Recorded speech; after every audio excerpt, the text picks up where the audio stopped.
Hey guys, I'm Afrasya, your physics teacher. I hope you are all doing well. So let's start the lesson. Today we have to learn about the mass and weight. So let's start this. Until now we have learned about topic 1, which is related with physical quantities and measurement.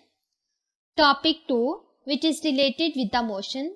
Now we have to discuss about the topic 3, which is related with the mass and weight.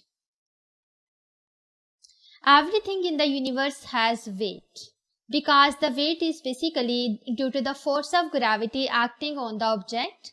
All the objects are attracted towards the surface of the earth. It means that every object in the universe has weight. Air has also weight.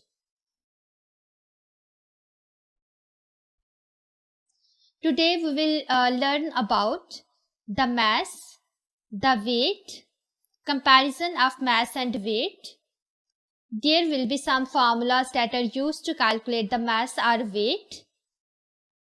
And there are also the exam questions.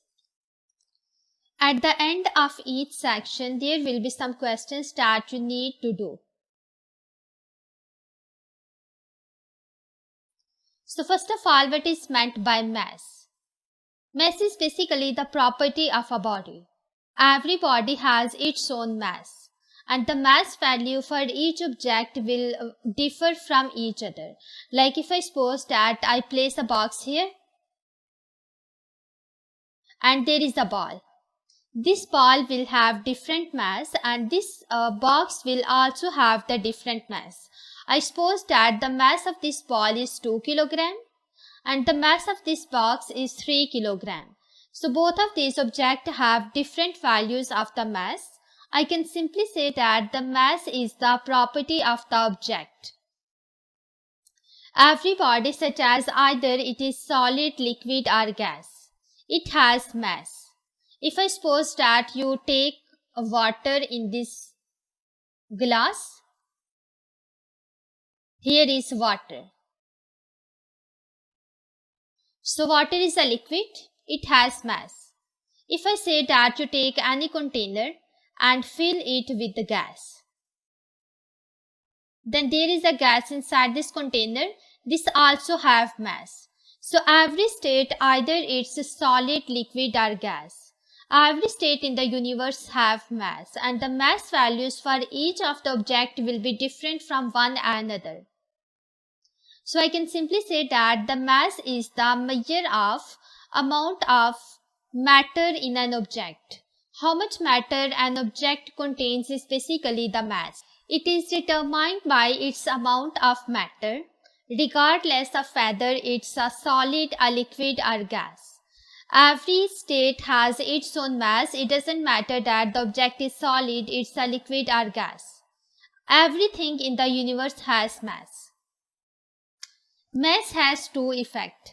First of all, the mass is the property of the body that resists any change in its motion. For example, if I consider that there is an object and it is at rest, it is not moving. So the mass is a property of the body that resists that mass to move. If I suppose that I want to move this object, then that mass cannot move until I apply the force on it. So this property is basically called its mass. It is the property of the object that resists any change in its motion. The greater the mass of an object, the larger its resistance to change in motion, making it difficult to accelerate or decelerate. Accelerate means that the velocity of the body to increase and decelerate means that the velocity of the body to decrease. When any object has larger mass, it means that its ability to resist the motion is very large, so that the object cannot easily accelerate or decelerate. The second effect is that all the objects are attracted towards the earth. If I suppose that again the same example, here is a ball and second one is a feather.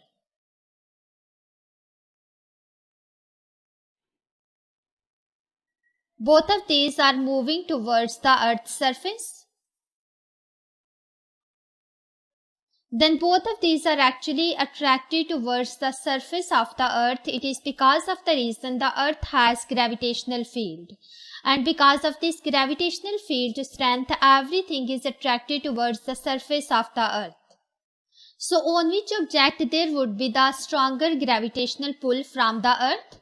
It would be on the ball, because ball has larger mass as compared to the feather. The gravitational pull of the Earth on the feather is smaller as compared to the ball, because the mass of the feather is smaller as compared to the ball. The same is given here. The second effect is that the objects are attracted towards the Earth. The larger the mass of an object, the stronger the gravitational pull of the Earth on it. It means that the stronger gravitational pull is acting on the object with larger mass. So, the next definition for the mass is that it is the measurement of the inertia of the body. So, first of all, what is meant by the inertia of body? If I suppose that here is a body, it is at rest. Here is another body which is moving, which is in motion. So ability of both of these bodies to maintain its state of rest or motion is basically called as inertia. I can simply say that the first body is at rest and the second body is in motion. So the ability of the first body to remain at rest and the ability of the second body to remain in the state of motion is basically called as inertia. Both of these bodies cannot change their state unless you apply the force on it. But it's a separate case, you just need to understand the inertia. The inertia, I can simply say that if the body is at rest, it remains at rest. Or if the body is moving, it continues to move. So I can simply say that the mass is a quantitative measure of the inertia of body. What is inertia of body? It's the ability to maintain the state of rest or motion. It shows the ability to continue moving if the object is already moving, and to remain at rest if the object is already at rest. The same thing is here. If the object is at rest, the ability of that object to remain at rest. Or if this object is moving, the ability of that object to move is basically called as inertia. And the quantitative measurement of the inertia of an object is basically called as its mass. What you can say about the mass? Either it's a scalar quantity or it's a vector quantity. You know very well the difference between the scalar and vector quantities. Scalar quantities has only magnitude and unit, but the vector quantities have magnitude, unit and direction. Here the mass. Mass is just the measurement of the inertia of a body. I can simply say that the mass does not have any direction. That's why the mass is a scalar quantity. And in which unit the mass is measured? The SI unit for the measurement of the mass is kilogram. It is measured in kilogram, but there are some other units that are used for the measurement of the mass. These are such as gram. Mass is a scalar quantity and its SI unit is kilogram, means that the international system of unit of the mass is kilogram. The mass can be measured in grams, but gram is not SI unit.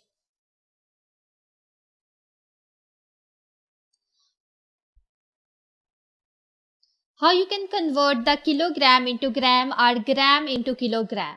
Because you know that the SI unit is kilogram. In the questions when the mass is given in gram, you need to convert into kilogram, which is SI unit. So I can simply write here, you can see 1 kilogram is equals to 1000 gram. So 1 kilogram is equals to 1000 gram. When the mass is given in gram and you want to convert into kilogram, You just need to divide the mass with 1000. So I can simply write here 1 over 1000 kilogram is equals to 1 gram. When the mass is given in gram, divide it with 1000 to convert into kilogram. But if the mass is given in kilogram and you want to convert into gram, then just multiply it with 1000. So can you tell me that how many kilograms are in 100 gram? And after that, how many grams are in 200 kilogram? You have to solve both of these questions.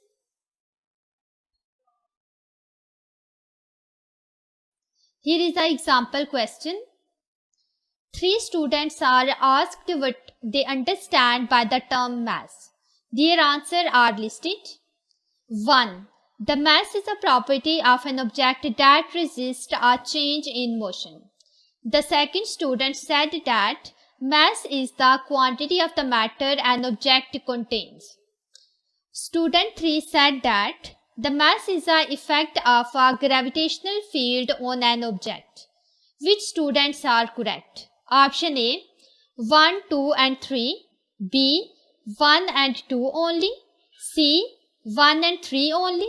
D, 2 and 3 only. So which one of the students correctly defined the term mass? You know that the mass is a property of the object that resists a change in motion. It means that the statement of the first student is correct. The second student said that the mass is a quantity of the matter an object contains. This is also the correct statement of the mass. So first and second student described the mass correctly. The third student said that the mass is the effect of the gravitational field on an object. It's not correct. That's why the third student statement is incorrect. Let's see answer and explanation. Answer A, C and D are incorrect because the mass is the fundamental property of the matter and it is not effect of anything. Answer B is correct because the resistance to change in the motion is the property of the mass and the inertia, and the mass is the quantity of matter an object contains. Therefore, the correct answer is B. So let's see the answer B. According to answer B, the statement of the first and the second student is correct. That's why the correct answer is B.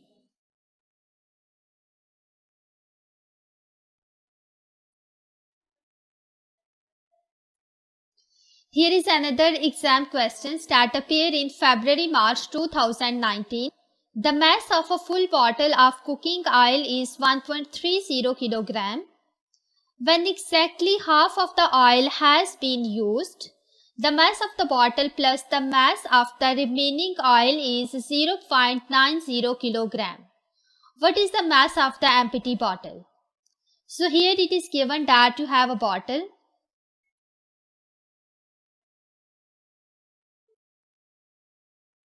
That is full of oil. Its mass is 1.30 kilogram. When half of the oil is used, the mass of the remaining oil and the bottle is 0.90 kilogram. You need to find out the mass of the empty bottle. Let's see the option. Option A, 0.40 kilogram. B, 0.50 kilogram. C, 0.65 kilogram. D, 0.80 kilogram. So let's see answer and explanation for that. First of all, suppose that the mass of the full bottle is represented by mf. The mass of the half filled oil is represented by mho, where H represents the half and O represents the oil. The mass of the half filled oil is represented by mho. The mass of the half filled bottle be mh. the mass of the empty bottle will be ME. So first of all, see that when the bottle is filled with oil,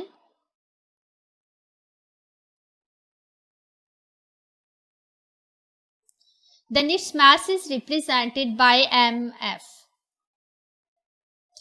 MF is basically equals to the mass of the half filled oil and the mass of the half filled bottle.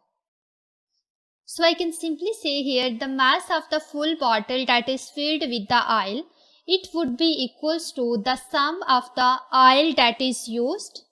That's why the mass of the half filled oil, which is MHO, plus the mass of the remaining oil plus bottle, which is MH.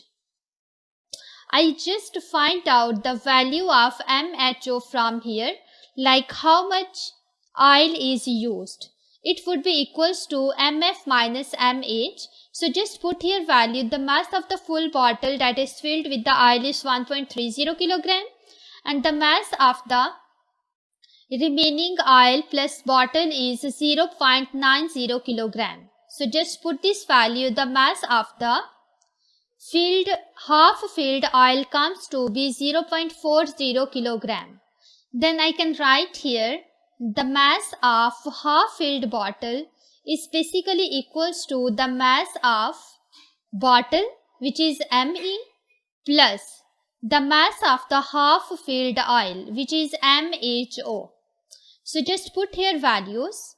You have to find out the Me, which is the mass of the empty bottle. So Me is equals to MH minus MHO, which is written here. Just put their value, you get the mass of the empty bottle, which is 0.50 kilogram. So I can simply say that the mass of the empty bottle is 0.50 kilogram. Therefore, the correct answer is B. So let's see the option B. It's 0.50 kilogram given in B. That's why B is correct answer.